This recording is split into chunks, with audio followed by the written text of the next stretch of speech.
Lalu siapa 23 pemain yang bakal dibawa Patrick Kluivert untuk menjalani dua laga tersisa di kualifikasi Piala Dunia 2026 zona Asia, terutama di babak ketiga? Kita bahas bersama analis sepak bola Gita Suwondo. Selamat malam, Bu Gita. Selamat malam. Nih kalau ngomongin lini tengah, tadi kan kita sempat di berita pengantar juga dibahas khusus di lini tengah ini numpuk sebenarnya. Banyak sekali pilihan untuk Patrick Kluivert. Dengan melihat kedalaman skuad di lini tengah, catatan Anda apa untuk timnas kali ini?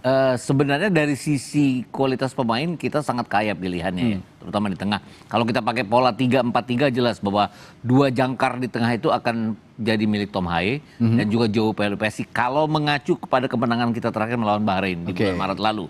Kemudian siapa Ivar Jenner bisa menjadi cadangannya juga. Kemudian Nathan Choaon juga bisa menjadi di sana. Ada Ricky Kambuaya yang pada saat masuk di babak kedua melawan Bahrain juga menampilkan permainan yang sangat baik sekali.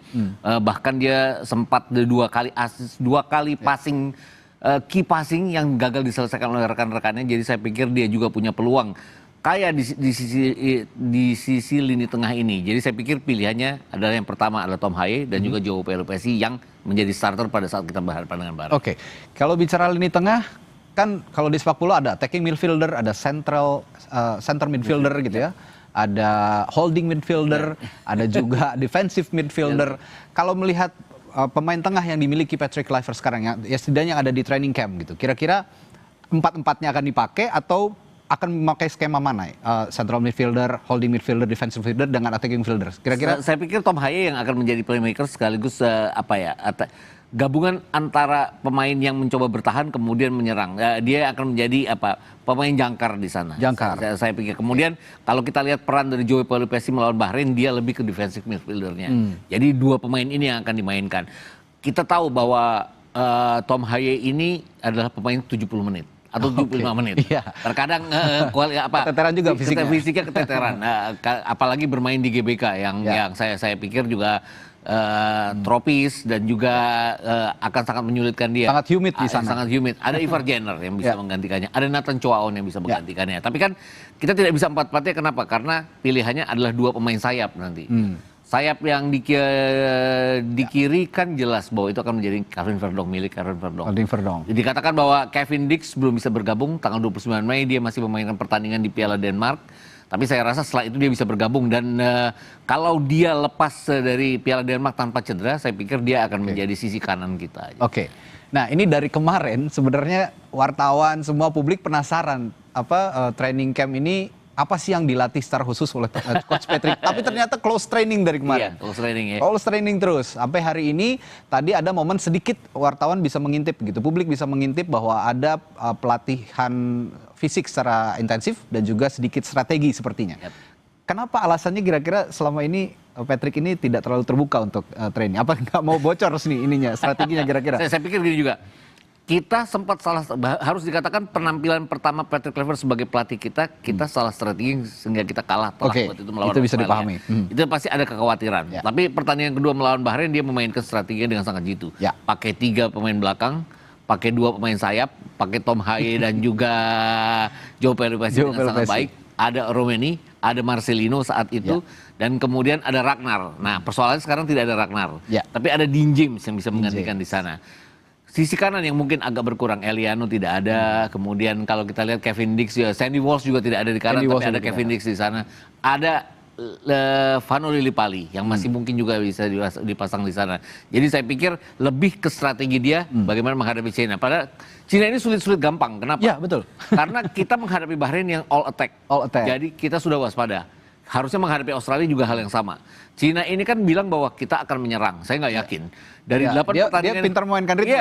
Dari 8 pertandingan yang sudah dimainkan Cina, mereka itu defend to counter. Dan salah satu yang menjadi korban adalah kita.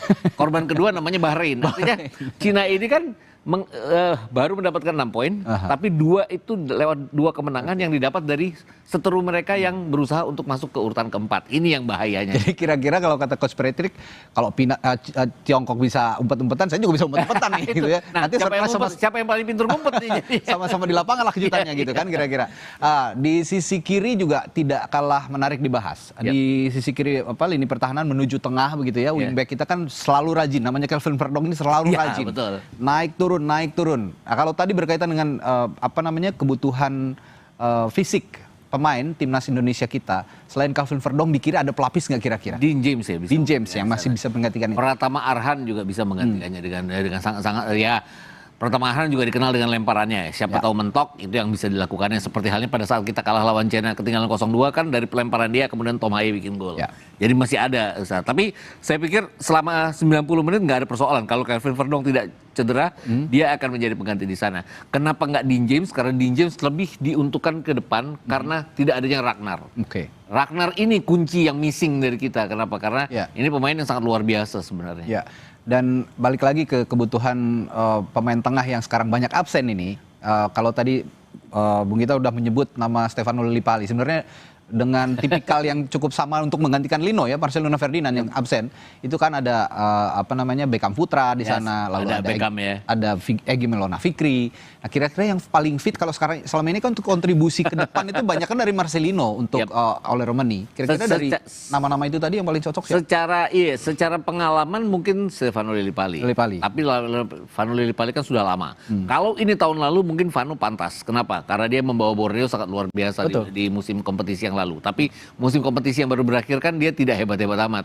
Juga banyak jadi cadangan. Ini saya pikir yang agak mengkhawatirkan dia. Apakah dia bisa memainkan ritme yang ditampilkan oleh Cruyff. Beckham Putra yang justru masih menonjol dari impresif ya. Impresif selama liga ini. Egy juga. Dari sekian banyak pemain luar yang menjadi top scorer kan Egy masuk ke dalamnya untuk menjadi top scorer yang berasal dari pemain lokal. Jadi saya pikir Egy layak dicoba. Walaupun itu adrenalin Egy harus dijaga karena kadang-kadang dia punya peluang dia tidak bisa menyelesaikan. Samalah dengan Eliano Reinders pada saat berhadapan dengan Bahrain. Dia punya peluang dia tidak bisa menyelesaikan peluang. Ya itu tadi yang banyak pilihan tapi memang mungkin kualitasnya jadi dipertanyakan karena mereka harus menggantikan peran dari Marcelino. Nah ini juga yang lagi diumpetin sama Coach Patrick kayaknya. 3 orang ini nggak tahu siapa yang mau dioptimalkan sehingga latihan khusus untuk pengganti Lino sepertinya tidak diungkap dulu ke publik. Tapi ini bisa jadi strategi gitu atau malah justru akan lebih terbaca oleh Tiongkok? Saya pikir ini strategi gitu ya. Strategi Kenapa gitu ya? kita tidak mau open ke publik karena kalau udah open ke publik itu bukan cuman jurnalis yang luar biasa pemberitaannya, netizen segala macam juga yang luar bahaya biasa. netizen memang. Dan ini kan sekarang ada cyber dari pelatih China ya, bahwa GBK itu nggak ada apa-apanya. Tapi kan yang jelas bahwa di GBK itu kita baru kalah dari Jepang. Kita menahan imbang Australia, kita mengalahkan Bahrain, kita mengalahkan Arab Saudi dengan clean sheet 3 pertandingan itu. Jadi ya saya rasa China itu harus hati-hati, harus waspada dan kewaspadaannya lewat cyber yang dilakukan oleh sang pelatihnya. Oke, nah kemarin waktu terakhir lawan Bahrain, saya melihat Joey Pelupessy begitu padu sekali dengan Tom Haye. Ini yang bisa diulang sebetulnya di pertandingan melawan Tiongkok nanti. Nah kira-kira kalau tadi Bung Gita bilang Tom Haye ini pemain 70 menit untuk bisa padu lagi dengan Joey, nama siapa kira-kira yang bisa saya pikir Ivar Jenner ya. Ivar Jenner jelas bahwa Ivar Jenner ini kan tugasnya banyak nih tahun ini. Senior dia cadangan. Tapi nanti di AFF Under 23 kalau diperbolehkan oleh klubnya dia pasti akan jadi inti. AFC kualifikasi Under 23 yang kita jadi tuan rumah 1 sampai 9 September nanti dia juga jadi pemain inti. Jadi layak dicoba untuk pertandingan kali ini kalau ada apa-apa dengan Tom Haye dalam 2 kali 45 menit. Kalau idealnya, kalau kemarin Bung Gita bilang 3-4-3 menjadi pilihan Kluivert ya. Dan itu masih fluid, sebetulnya 3-4-3 itu bisa jadi 3-5-2 kalau saya perhatikan fluid sekali. Sangat fluid sekali. Nah kalau untuk lawan Tiongkok sendiri, pemain tengah tepatnya 4 pemain cukup atau harus 5 diimbangi? 4 cukup. 4 cukup ya? Cukup. Dan di depan 3 lini depan kita juga bisa dioptimalkan, bisa naik turun ke tengah ya? Berani memainkan Beckham di kanan mungkin, berani memainkan Dean James. Dean James ini kan walaupun back kiri, dia mampu bermain di tengah kiri, tengah sayap, juga bisa bermain di depan dengan sangat baik. Menggantikan posisi Ragnar. Oleh Romani nggak ada pilihan bahwa dia akan menjadi striker kita. Dia 2 gol dalam 2 pertandingan, mudah-mudahan dia 3 gol dalam 3 pertandingan atau lebih. Terakhir Bung Gita, 23 pemain nanti sepertinya akan jadi final decision-nya Patrick Kluivert untuk di wrap up semua dibawa ke GBK untuk lawan Tiongkok. Dari 32 pemain menjadi 23. 9 orang tersisih. Kira-kira siapa yang masuk, siapa yang tersisih? Yang jelas 2 penjaga gawang akan tersisih. Kebanyakan ya kalau ini ya. Kan 5 kenapa? Karena kita tidak bisa memakai jasanya Martin Paes di pertandingan pertama. Jadi pasti takut-takut waktu itu Emil Audero Mulyadi juga harus menghadapi playoff bersama klubnya. Diperkirakan kan sampai awal Juni, Betul. tapi ternyata tidak ya, klubnya tersingkir.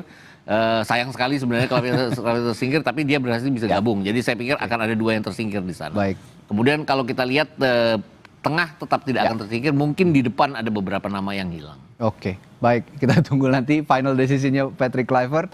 Ada beberapa yang tersingkir, 9 orang yang tersingkir. Ya tapi tidak usah berkecil hati yang tersingkir. Ini bisa jadi sementara nanti bisa peningkatan performa bisa dipanggil kembali melawan Jepang mungkin, atau kalau kita lolos ke Piala Dunia mungkin bisa semangat lagi, mereka bisa diseleksi kembali. Terima kasih Bung Gita Suwondo sudah bergabung di Sapa Indonesia Malam. Kita bertemu lagi lain waktu.